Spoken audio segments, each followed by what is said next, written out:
Yes, yes, I think so. I've said before, if the prosecution presents Ramil Madriaga, it's their funeral. Kasi kakatayin yan sa cross-examination ng defense team. Lalabas lahat ng kasinungalingan niya. And then, ganun kami ka-confident na we're telegraphing already what we have by filing this complaint affidavit. Alam namin na hindi niya masasagot ng tama itong mga ebidensya namin laban sa kanya. Sir, follow up lang. Yung sinabi niyo po rin earlier na kumbaga maraming supplementary documents itong second perjury complaint na ito. Does these documents can be presented para lang din po alam ng for the general public? Pwede po ba itong i-present din as counter kumbaga sa during the impeachment trial if i-present po nila sa Madriaga? Pwede po ba Yes, i-defend? yes. In fact, we are, just like the first perjury complaint, we are transmitting a copy of the second perjury complaint and all of the evidence to the defense team para magamit nila sa impeachment. Jai? Hello, sir. Am I audible po? Good morning, Yeah, yes. yeah. Hello, sir. Attorney, good morning. This is Jai from Bombardier Philippines. Sir, you said Madriaga claimed that former Congressman Goles was an asset who supported then Mayor Rodrigo Duterte in 2016.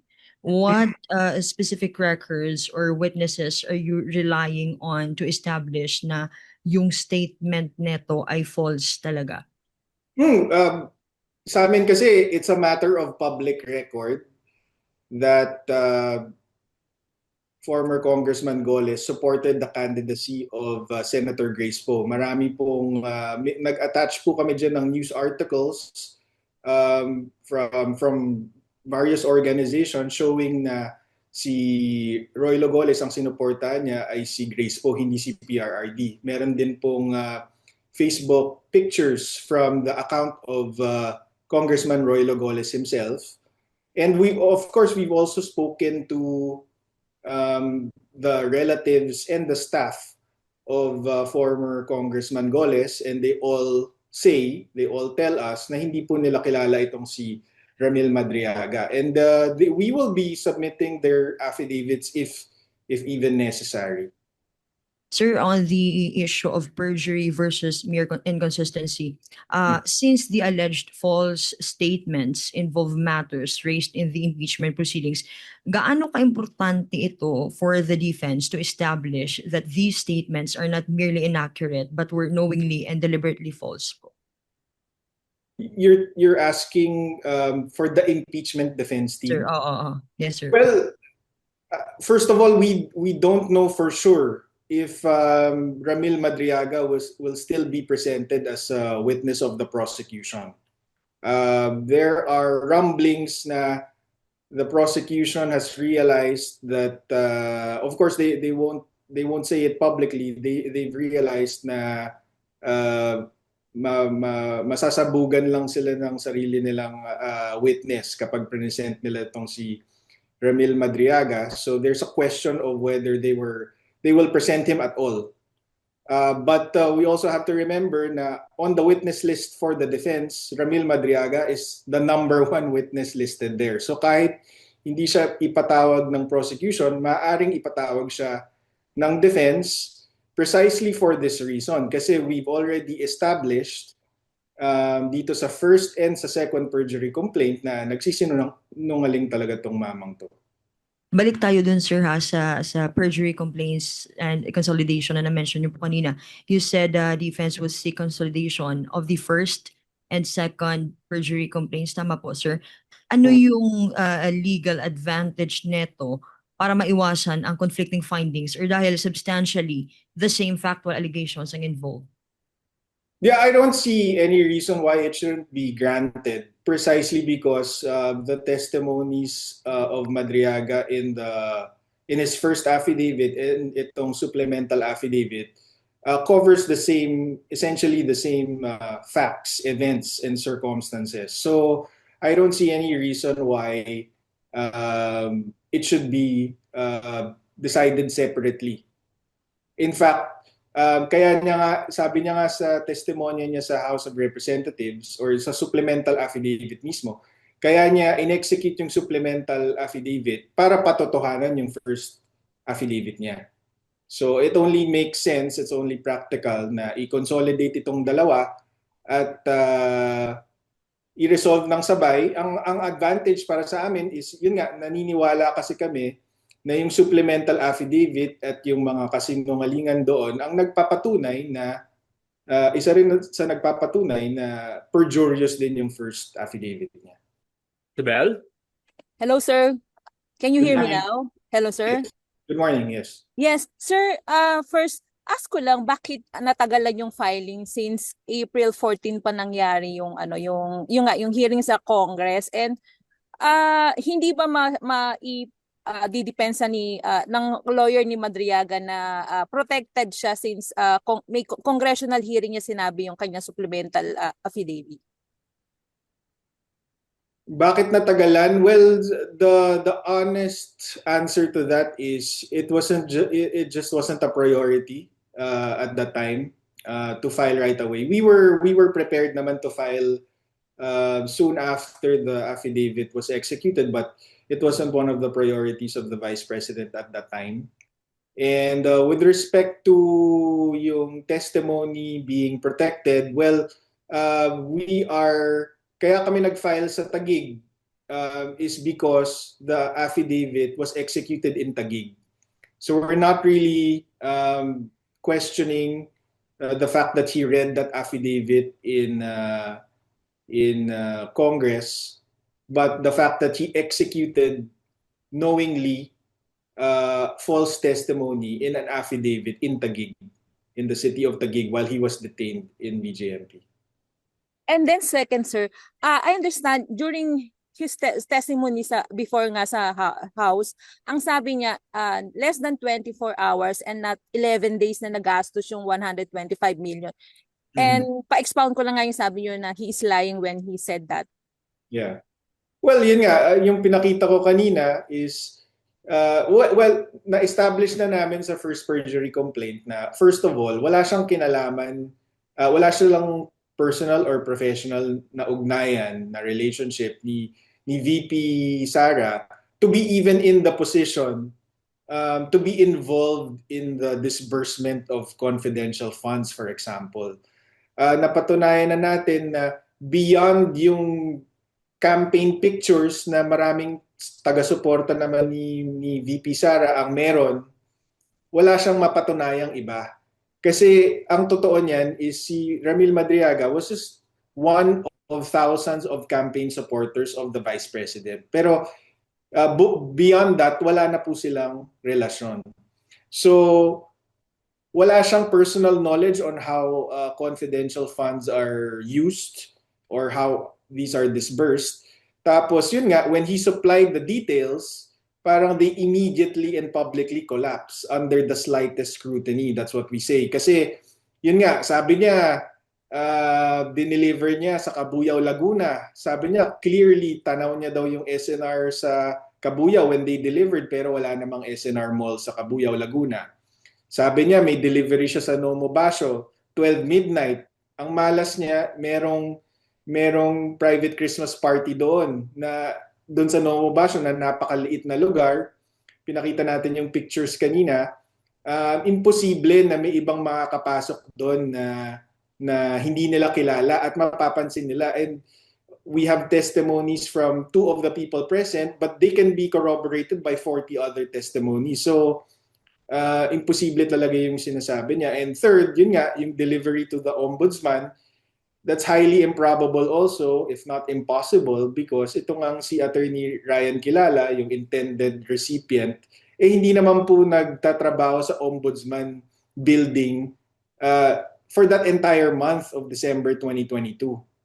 At yun nga, sabi ko, matalik na magkaibigan si Madriaga at si Attorney Ryan Kilala. So actually, kung gusto niyang hatiran ng pera, they can do it discreetly sa bahay niya, or pwede siyang makipag-meet up kay Attorney Ryan Kilala to a more private place. So talagang improbable itong sinasabi ni Madriaga. That's all, sir. Thank you. Okay, next. Marisol Abdurman, GMA News. Sola? Marisol? Yes, yes. Rai, can you hear me? Hi, Jace, Yes, attorney. yes, yes. Yes, Go we ahead. can. Attorney, clarification lang. Yung last time na na-interview namin kay dati sa Taguig RTC, hindi po ba't itong mga pinipresente nyo ngayon attached to the second complaint po against Madriaga, ito po yung sinama nyo na po doon sa inyong reply affidavit? Hindi pa. Actually, bago, yung mga present ko this morning sa inyo, yan yung mga hindi pa kasama sa first perjury complaint. But Tama. for all the other evidence in the first perjury complaint, we reused them for this second perjury complaint. So yung mga hinighlight ko sa inyo kanina, in addition lang yun to the first perjury complaint. Kaya umabot ng halos 1,000 pages itong second perjury complaint. Ganon kadami. Alright. Ebidensya namin, Attorney- 12 affidavits of corroborating witness in total. Itong second, sir. Attorney, tama po ba? 12 itong second complaint nyo po? 12 is the total of the witnesses from the first and the second, which we all used dito sa second perjury complaint. Yung bagong affidavits dito sa second perjury complaint, 5. Kasama na affidavit ko because I was the one who purchased a manager's check from Land Bank para makita namin kung ano ba talaga yung itsura ng authentic na Land Bank manager's check. Alright. Attorney, why is there a need for you to have a second complaint against Madriaga if you think that the first complaint you filed was already airtight to prove that indeed he is lying? Well, unang-una, we believe it's perjurious. So talagang kailangan panagutin si Ramil Madriaga para dito. Nabanggit ko na rin na actually the supplemental affidavit proves that the first perjury is perjured. Tapos, yun, kaya din kami, the reason why we exerted all this effort to file the second complaint is because we want to show the people also na ganitong klaseng testigo ang balak gamitin ng prosecution laban kay VP Sara. Malicious, baseless, and desperate witness. So ganun din yung character ng mga taong nasa likod ng impeachment. Wala talaga silang basihan, talagang politika lang ang habol nila. And third, we went through all this effort to put pressure also on the Department of Justice kasi alam naman natin na of course kontrolado sila ng Malacanang. The Secretary of Justice is of course a cabinet member of PBBM na kalaban sa politika ng ating Vice President. So we don't want to give them any reason to dismiss the complaint. Kaya umabot ng ganito, 750 pages itong second complaint, yung first complaint 300 pages para walang butas, para mahirapan sila kahit gusto nilang i-dismiss dahil sa politika may hirapan sila. Kung i-dismiss man nila magmumukhang sinadya nila para lang siraan itong si VP Sara. Actually, Attorney Pao, that's supposedly my next question sana. Do you still have faith? Are you still confident na despite all the evidences that you have, knowing na syempre DOJ, gobyerno, ang kalaban natin dito? Oh, well, Actually, sa unang meeting pa lang namin ni VP Sara bago i-file yung first perjury complaint, sinabi na natin sa kanya yan na ma'am, pwede po natin kasuhan si Madriaga at klaro naman na nagsisinungaling siya pero ifa-file po natin yan sa Office of the City Prosecutor na nasa ilalim ng Department of Justice at dahil magkalaban kayo sa politika, more likely than not gagawa sila ng mga hakbang para i-dismiss yan kahit malakas yung kaso natin. So sabi namin sa kanya, sige, kasi sabi niya, hindi pwedeng palampasin ito kahit gano'n ang sitwasyon. So, ginawa namin ang lahat ng makakaya namin para maging airtight itong kaso, para hindi nila ma-dismiss ng madali. And that's why din nagpapatawag kami ng mga press briefing na ganito para makita nyo kung gaano kalakas yung ebidensya ng Vice President laban kay Ramil Madriaga. At alam nyo naman sa pag-cover nyo ng politika, yung mga nasa legal beat, dito justice beat, na a lot of criminal cases have been filed with less evidence. Alam po natin yan. Sometimes criminal cases are even filed based on affidavits alone without much documentary evidence. Pero dito po, sabi ko nga, yung combined ng first and second perjury complaint, ang total na po niyan is 1,000 pages including testimonial and documentary evidence. So malakas po yan. Kapag dinismiss po yan, may magic dyan. Alright, maraming salamat, attorney. Baka may pila pa. I'll try to ask na lang po sa second round. Thank you, Jace. Okay. Next question from the Manila Times. Jam Daniel. Jam? Hello, sir. Hello, attorney. My question will be lang po kasi po kanina nabanggit nyo that there were rumors na hindi na gagamitin ng prosecution si Ramil Madriaga as witness. So, ang question ko po, but if gamitin sila ng prosecution or present sila ng prosecution as witness in the current Senate impeachment trial, what do you think will it prove the defense point at this time, or kumbaga makakatulong po ba ito sa punto ng defense? Yes, I think so. I've said before, if the prosecution presents Ramil Madriaga, it's their funeral. Kasi kakatayin yan sa cross-examination ng defense team. Lalabas lahat ng kasinungalingan niya. And then, ganun kami ka-confident na we're telegraphing already what we have by filing this complaint affidavit. Alam namin na hindi niya masasagot ng tama itong mga ebidensya namin laban sa kanya. Sir, follow-up lang.